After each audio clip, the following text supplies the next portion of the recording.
Ladies and gentlemen, in the context of the modern football industry, it's appropriate to describe Gerard Healy as a trailblazer. First, because he left Melbourne to join Geoffrey Edelston's Sydney Swans in 1986. Don't hold it against him. Thus committing in body and spirit to the nationalisation of the game. For his efforts, Gerard was rewarded with a hat-trick of club best and fairest, and in 1988, the Brownlow medal. Then, when forced into premature retirement with a wrist injury, he set about blazing a trail in the media. As professional football developed, players needed careers when their on-field days were done. Gerard already had a career in physiotherapy, but he chose the media and showed others what was possible. And he also showed them what was required. He became the full package, an articulate commentator who knows the heat of the battle, a polished presenter, and an outstanding sports journalist capable of reading the play and making the tough call. Apart from his match commentary and long-time newspaper columns, Gerard has been at the cutting edge of program making with his involvement in shows like Seven's Talking Footy, 3AW Sports Today and Fox Sports On The Couch. Ultimately, as both player and commentator, Gerard has been a trailblazer as a nationalist. His days with the Swans imbued him with a belief in the desirability of expansion, and his contribution to that cause has been immense. To propose the toast to football, please welcome Gerard Healy.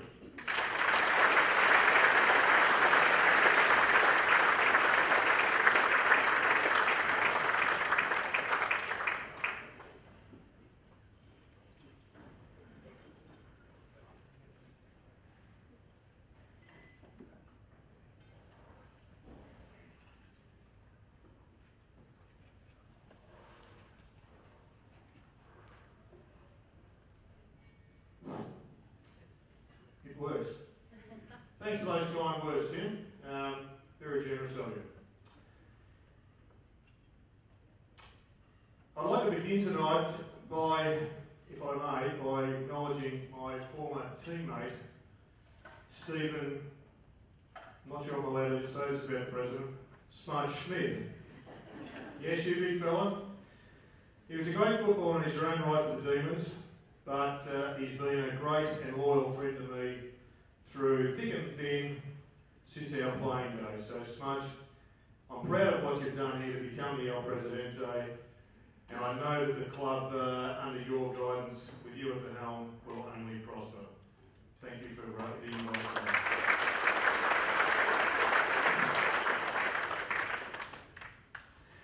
Ladies and gentlemen, distinguished guests, it's a great pleasure for me to be invited here to toast our Indigenous game. The game we all love, at the ground we all love. The MCG, the home of our universal religion. Ironically, it was at another more traditional house of worship where it first dawned upon me just how important this game is in this town. It was, I found out in church, more important than family, politics, religion, more important even than God. And I reflect back to that moment. I was 10 years old, on my knees in the confessional at St. Joseph's Church, trembling like this. On the other side of the great and black curtain was the omnipresent Father Oliver, parish priest with a booming, commanding voice who struck fear into all parishioners as he had the power, I was told, to determine whether you went to heaven or hell. He also happened to be Father Oliver, the coach of the St. Joseph's under-11s. Now, it hadn't been a good month for me, so I was pretty nervous. Very nervous, in fact, as I'd had plenty of atrocities and sins to get off my chest. Almost trembling I began. Bless me, Father, for I have sinned. It's been 2 weeks since my last confession. Yes, interrupted Father Oliver abruptly. I know all of that, my son. But more importantly, I also know it's been 2 weeks since your last kick, 2 weeks since we're on top of the ladder, and 2 bloody weeks since we won a game of football. If we don't win this afternoon, we don't play finals. So get out there, start praying, and start playing. 2 Hail Marys now, but it'll be far, far worse. Much more severe if we don't win. There it was. It didn't matter to Father Oliver that I'd been knocking off coins from Dad's money jar for touch shop razor most time, and had finally summoned the courage to confess. It didn't matter that I committed all manner of sins that would see me perish in the eternal flames of hell. All that mattered to Father Oliver was football. And if it was good enough for him, it was bloody good enough for me. Father Oliver was a great coach because he could see into the future and so prepared me for what was to come. Essentially, Father Oliver's message was, you give me Hail Marys and I'll shut up. Fortunately, I got a kick, we won, and we played finals. I was 10 back then, playing footy twice a week. I thought I was already in heaven and dreamed of playing not just for the mighty Saints with Darryl Baldock, Cowboy Neil and Big Carl, but I dreamed big. I dreamed of playing for Victoria on the MCG. Footy for me was pretty simple back then. Get the ball as often as you can, run as fast as you can, and do something clever with it to help you win the game. Try and do something like Darryl Baldock, whose photo was proudly displayed on the bedroom wall. Do something like Royce Hart, who my grandfather said was the best player he'd ever seen. Do something like Peter McKenna, whose drop punts were the most accurate in the game. Do something like Alex Jezelenko, you beauty, whose mark and associated commentary by Mike Williamson influenced me and my generation. Finally, do something like Paddy O'Shea. You're looking at me bewildered. Yes, Paddy O'Shea. Paddy O'Shea was my first role model. I was 10, he was 12. A big kid who dominated the local kick-to-kick. One night at training, I saw him do something that had a profound effect on me. In kick-to-kick, on the Edie Rec, as we call the park next door, he grabbed the ball and kicked a 35-metre torpedo with his right foot that spiralled perfectly. To my great disbelief, 1 minute later, he did the same thing, but incredibly, with his left foot. A torpedo with his left foot that also spiralled perfectly. It was magic. Alex Jezelenko couldn't do that, Peter McKenna never did that, but Paddy O'Shea bloody well could. He was the first football magician that I ever saw up close. Only last Saturday night did I think of Paddy O'Shea when Eddie Betts let fly with a left foot torpedo in atrocious conditions for one of the goals of the year. Paddy O'Shea's left foot changed my life. Well, my training routine anyway. Far from that, from that moment on, I practiced every night. Inside and out, right foot torps, left foot torps. Right foot drop punts, left foot drop punts. Right foot drop kicks, left foot drop kicks. You had to get it done on both sides of the body. Paddy O'Shea had taught me that lesson. It was a daily routine from that day on. It became my professional routine throughout my career, and I loved it. I love training. Practice the skills, practice, practice, practice, because one day I was going to play for Victoria on the MCG and play in a grand final with Cowboy Neil for St Kilda. Executing those skills, both hand and foot, under all sorts of pressure, was one of the most rewarding things for me as a player for both Melbourne and Sydney, and finally for Victoria. Finding a solution to all manner of footballing problems with the culmination of your brain power and your skills to advance the cause of your team was the game within the game that continually stimulated me. In particular, I loved launching a perfect torpedo on the MCG, Waverley, or the Sydney Cricket Ground. It wasn't often, as torps were virtually banned, so you did so knowing that you run the gauntlet of abuse from harassing or haying if it failed and skewed off the side of the boot, as invariably a few would. You had to pick your moment. But the sensation of perfect execution, of hitting the sweet spot, was like any addiction. Impossible to resist at times, for the reward was immediate, it was personal, and it fulfilled one of my boyhood dreams. The trouble with role models, of course, is that they can at times let you down. And I must admit to a moment of immense disappointment in mine, the great Paddy O'Shea. In the opening round of 1983, many of you would have been here, it was Melbourne versus Collingwood at the G. Peter Dacos grabbed the ball with seconds left on the clock. He launched a 60-metre torpedo. I watched it all. It was an audacious decision, but it was perfect, moving both ways through the air as perfect torpedoes do. Time expanded.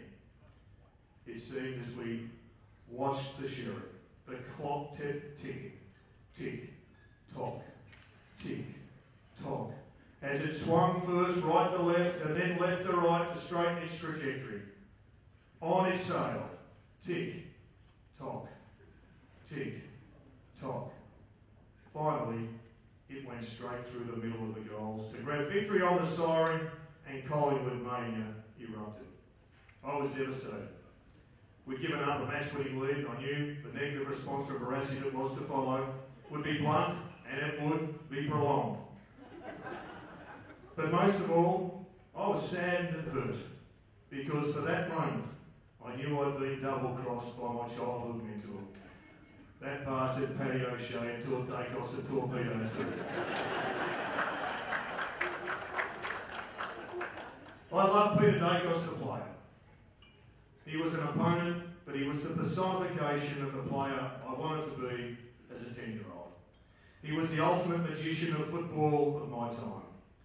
He could not only make the ball talk and had it on a string like they said of Darryl Ball, my first football hero. Dacos could make the ball sing to any tune. I clapped with delight at the sight of the Dacos kick that stunned the footy world and propelled Collingwood into the Wobble breaking 1990 grand final. The Macedonian marvel, as he was known, had created a new kick. That low spinning boomerang that bounced the other way through the goals. He was the first player to work it out that if you kicked the ball putting a clockwise spin on it, it would invariably bounce in an anti-clockwise direction. He was a genius with the football, and he was at it again when he kicked the first goal from the boundary line in the grand final. History records that Lee Matthews as the man who broke the Collywobble curse, but he did it, of course, only with the help of football's most powerful magician of the day. Magicians take your breath away. They get talked about through the week, on talkback radio, they fill up the newspapers, magicians fill up the grandstands. Dacos influenced so many young footballers that followed, just like Jezza. I love watching and love playing with those rare few that had the magic in its many different forms.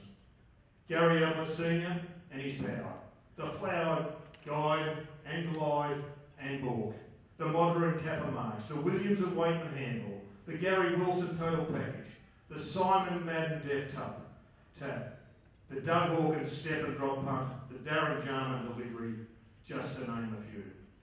All magicians, players with the magic that influenced me and my generation that I saw close at hand as a player. They're rare commodities, and I've seen only a few each year since working behind a microphone for the last 25 years. But boy, do I get excited when a new magician emerges, like Nat Fife, and hopefully for our next guest speaker, Marcus the Bontempelli. In round 8, I went to the footy a couple of weeks ago specifically to see how the Swans would respond to Hawthorn, but secretly to see how the three magicians of the day, Sam Mitchell, Buddy Franklin and my favourite Cyril Rioli, performed. In many ways it was Cyril's night. He lit up the ground with his own wizardry. I sat with the best teammate I ever had, my wife Lisa, and two of my daughters, Hoppy and Louie, both of whom love footy. We sat just outside those windows.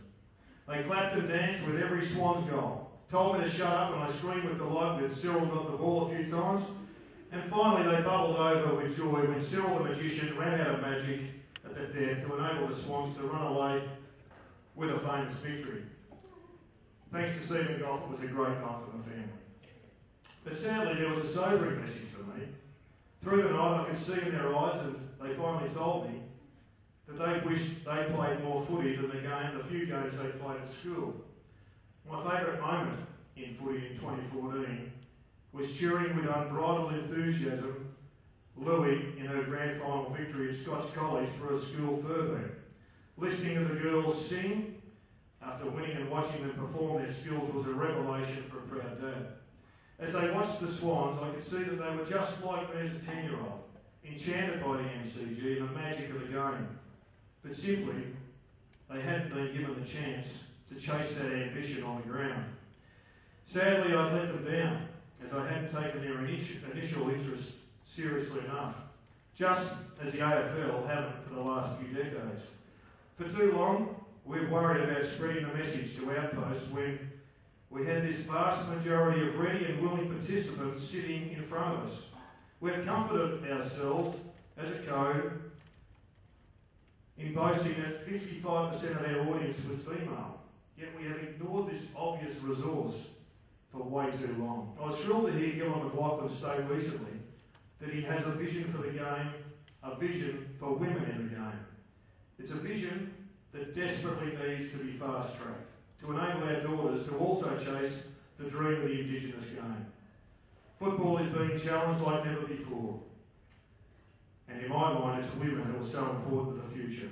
Female players will inevitably become mothers, some teachers. They become presidents, journalists of influence, even commissioners. They'll travel interstate to areas where they are trying to stake a claim and will be far less inclined to worry about the physical side of the game, all having played it and enjoyed it. Former female players will then be more inclined to roll our famous Sharon down the corridor than a soccer ball. So it's vital, in my view, to liberate the untapped female army of footballers as ambassadors for the game. Gillon, I know you're not here, but you'll get the message. Time is of the essence. Don't spare the expense. Kids can't dream to play for Victoria anymore, as I did, but they can dream of playing for the Socceroos. For every Cyril, Buddy or Nat 5, there's an Archie Thompson, Tim Carr, even a Lionel Messi. It's great that our kids now have a wider choice, but in this room, I'm sure we all hope that the choice they make is our brand of footy. I've spent a life in footy for which I'm eternally grateful.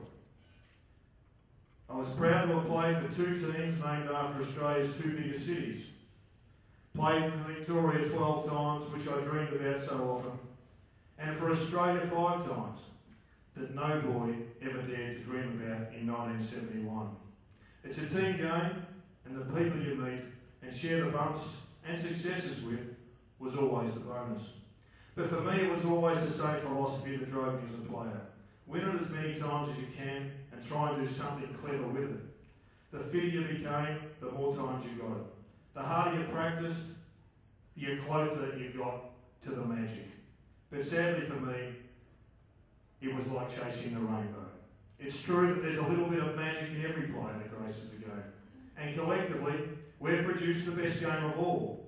But as I found out over 12 years, true magic is a gift that separates those that have it from the rest of us. You can get close on occasions, but those with the gift can produce magic at will. They are the true magicians who play by their own rules and take the game to places we didn't think was possible.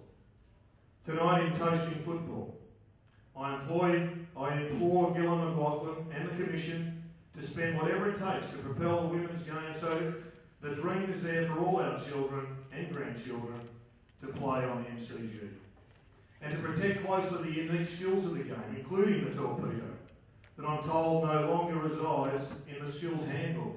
Skills that are increasingly being challenged by defensive tactics of coaches and rule interpretations, including recent ones, that have been changed, sadly reducing the protection for the ball winner, which invariably the magicians are. And lastly, one final demand of you all. Whether you believe it or not, say 2 Hail Marys tonight before you go to sleep for the emergence of a regular batch of footballing magicians, male and female, men and women, that make our great game and our kids' dream of playing it, and for us, drag us to the footy to fill this great stadium. So could I ask you all to be upstanding as I make a double toast to the game.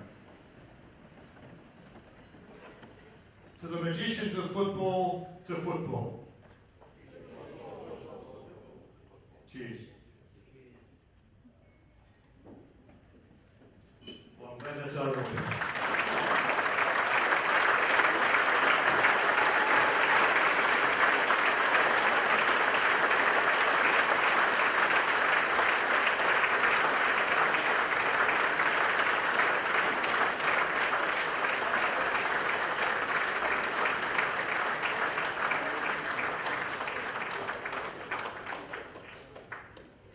Thank you, Gerard.